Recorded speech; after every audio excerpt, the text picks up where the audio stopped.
आज उठेगा सच पर से झूठ का पर्दा।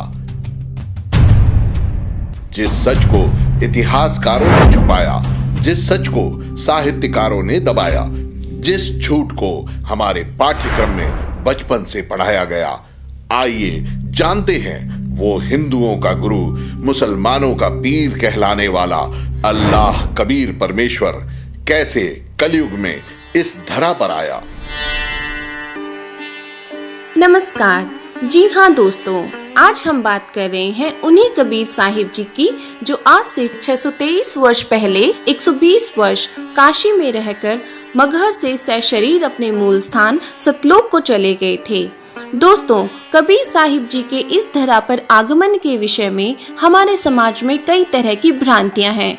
जैसे कोई कहता है कि कबीर साहिब जी को एक विधवा ब्राह्मणी लहरतारा तालाब पर शर्म के मारे छोड़ गई थी, और कोई कहता है कबीर साहिब जी का आना एक गहरा रहस्य है। यहाँ तक कि हमारे पाठ्य पुस्तकों में भी ऐसा ही लिखा गया है। लेकिन दोस्तों, आज हम आपको सच से रूबरू कराएंगे और काशी के जमीनी लोगों व शास्त्रों के प्रमाण दिखाएंगे कि वह परमात्मा कमल पुष्प पर क्यों प्रकट होते हैं। कुछ लोग ये भी कहेंगे कि कबीर जी तो कलयुग में आए, रामकृष्ण तो बहुत पहले से हैं। दोस्तों, वास्तविकता तो यह है कि कबीर साहिब जी वेदों के अनुसार चारों युगों में परमात्मा चाहने वाले महापुरुषों को सत्य ज्ञान देकर सतलोक ले जाने तथा काल जाल से मुक्त कराने के उद्देश्य से आते हैं। कबीर परमेश्वर अपनी वाणी में कहते हैं, सतयुग में सत्सुकृत कह टेरा, त्रेता नाम मुनिंदर मेरा, द्वापर में करुणा में कहाया, कलयुग नाम कबीर धराया। कबीर साहिब जी सतयुग में सत्सुकृत के नाम से आए, त्रेता युग में मुनिंदर ऋषि के नाम से आए, द्वापर में करुणामय के नाम से आए और कलयुग में कबीर नाम से 623 वर्ष पहले लहरतारा तालाब पर शिशु रूप धारण करके अवतरित हुए। कबीर परमेश्वर जी काशी में प्रकट होने के विषय में कबीर शब्दावली में स्वयं कहते हैं, अमरलोक से हम चले आए, आए जगत मंझारा हो, सही छाप परवाना लाए, समृत के कड़िहारा हो। जीव दुखित देखा भवसागर, का कारण पगधारा हो, काशी नगर थाना रोपा, जम्बू द्वीप मंझारा हो। इसके बाद कबीर साहिब जी कबीर बोध सागर में कहते हैं, हम हैं सत्यलोक के वासी, दास कहाए प्रगट होए काशी। धरी देह भवसागर आए, धर्मदास तो ही नाम सुनाए, कलयुग में काशी चले आए, जब हमरे तुम दर्शन पाए। तब हम नाम कबीर धराए, काल देख तब रह मुरझाए। दे नहीं और दर्शे देही, जगना चिन्ह पुरुष विदेही, नहीं बाप ना मात जाए, अवगत से हम चले आए। चारों जुग भवसागर आए, आदि नाम जग टेर सुनाए। नाम सुने शरणागत आवे, तिन्ही की हम बंद छुड़ावे। सतयुग सत्सुग्रत कहलाए, तेता नाम मुनिंदर धराए। द्वापर में करुणा में कहाए, कलयुग नाम कबीर रखाए। आदि नाम चारों जुग टेरा, सज्जन जीव सुनत ही दोरा। जो जो जीव शरण में आए, तिनको हमने नाम सुनाए। अब आपको काशी के जमीनी लोगों से रूबरू कराते हैं, जिनका कबीर साहिब के इस धरा पर आने के विषय में क्या मत है।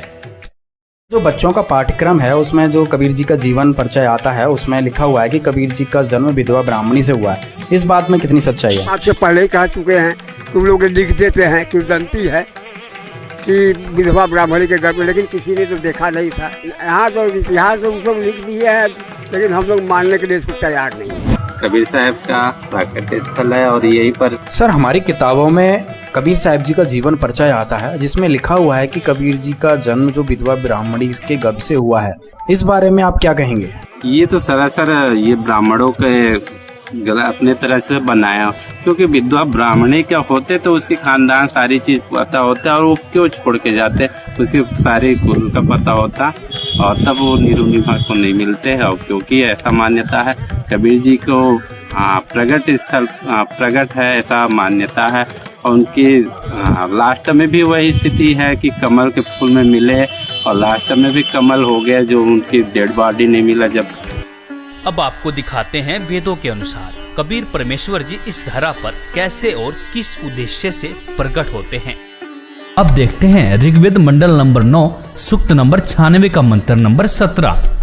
पूर्ण परमात्मा विलक्षण मनुष्य के बच्चे के रूप में जानबूझकर प्रकट होता है तथा अपने तत्व ज्ञान को उस समय निर्मलता के साथ उच्चारण करता है। प्रभु प्राप्ति की लगी विरह अग्नि वाले भक्त समूह के लिए कविताओं द्वारा कवितत्व से अत्यधिक वाणी में निर्मलता के साथ कबीर वाणी अर्थात कबीर जी की वाणी द्वारा ऊंचे स्वर से संबोधन कर कर बोलता है।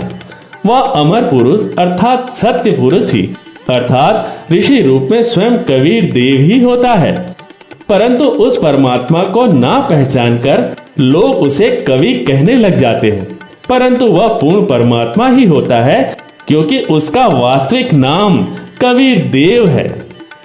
ऋग्वेद मंडल 9 सूक्त 96 मंत्र 18 में भी इस बात के प्रमाण मिलते हैं कि वेद बोलने वाला ब्रह्म कह रहा है, जो पूर्ण परमात्मा विलक्षण बच्चे के रूप में आकर प्रसिद्ध कवियों की उपाधि प्राप्त करके अर्थात एक संत या ऋषि की भूमिका करता है, उस संत के रूप में प्रकट हुए प्रभु द्वारा रची हजारों वाणी संत स्वभाव वाले व्यक्ति अर्थात भक्तों के लिए स्वर्ग तुल्य आनंददायक होती है।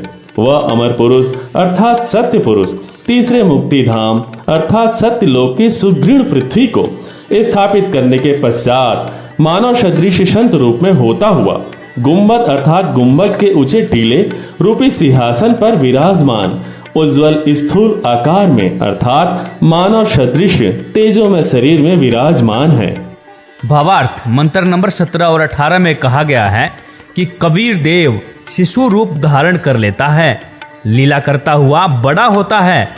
कविताओं द्वारा तत्व ज्ञान वर्णन करने के कारण कवि की पदवी प्राप्त करता है, अर्थात उसे ऋषि संत व कवि कहने लग जाते हैं। वास्तव में वह पूर्ण परमात्मा कबीर ही है। उसके द्वारा रची अमृतवाणी कबीर वाणी कही जाती है, जो भक्तों के लिए स्वर्ग तुल्य सुखदायी होती है।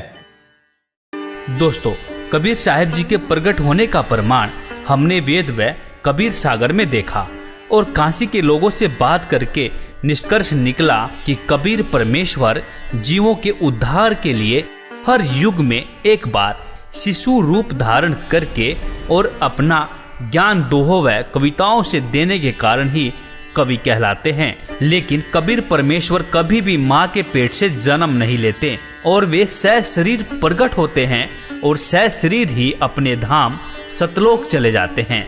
कबीर साहब को लेकर कुछ लोगों ने अज्ञानवश विधवा ब्राह्मणी से जोड़कर समाज को भ्रमित किया, जो कि कोरी झूठ है। कबीर साहब जी ने भी कहा है, मेरा जन्म न गर्भ बसेरा बालक बन दिखलाया, काशी नगर जल कमल पर डेरा तहाँ जुलाहे न पाया। मात पिता मेरे कछु नाही ना मेरे घर दासी, जोला का सुत आन कहाया जगत करो मेरी हंसी। मात पिता मेरे कछु नाही ना मेरे घर दासी, ये जुल्ला का सुत आन कहाया जगत करे मेरी हंसी। पांच तत्वों का धड़ना मेरे, ये पांच तत्वों का धड़ना मेरा, जानो ज्ञान अपारा, सत स्वरूपी नाम साहेब का ओहे नाम हमारा।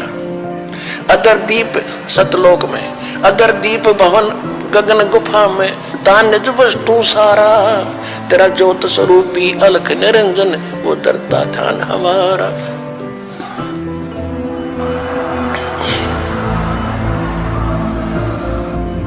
अदर दीप और गगन गुफा में तान्य वस्तु सारा, तेरा ज्योत स्वरूपी अलख निरंजन वो दरता ध्यान हमारा।